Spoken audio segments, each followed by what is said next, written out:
Vistaprint now.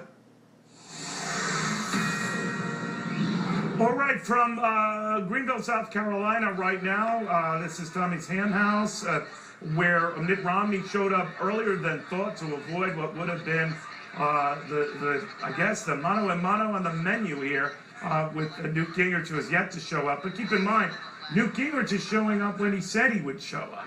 Mitt Romney showed up 45 minutes earlier than he said he would show up. So the confrontation is avoided.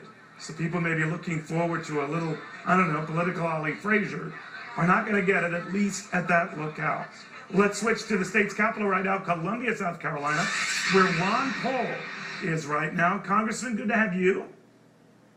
Thank you, Neil. Good to be with you. How important is this state for you?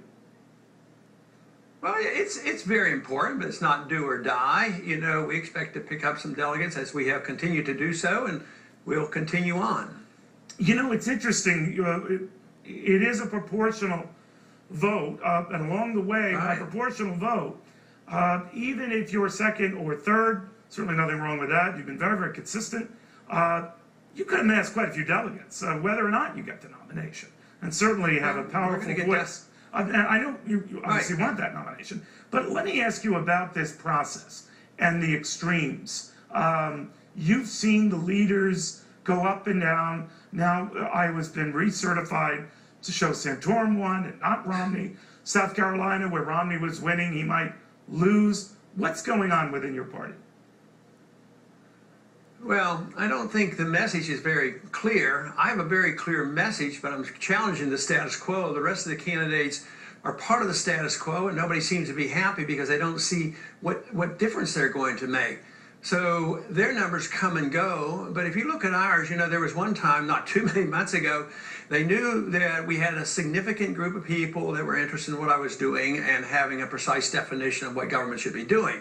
But the ceiling was always 8 or 9%, you know, yeah, he's doing okay, but there's a ceiling.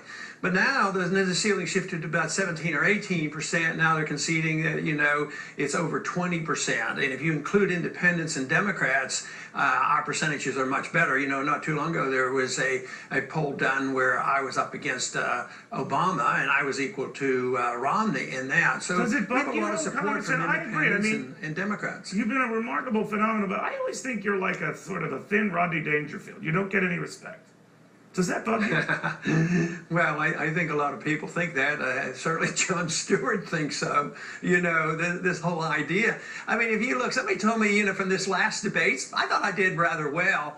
And they went down the number of times they mentioned the other three candidates in the review of the debate. And it was, you know, like 80, 90 times, depending on which it was. I was mentioned one time in all the discussion of the debate after it was over. Right. Now, you might argue I didn't win, or some people argue that I did. You had the juice. But I deserve more than one mention on all the stations. Somebody went and added these all up. So what's going on here? You're in this media business. I'd like to know exactly how that comes about. I had a printout.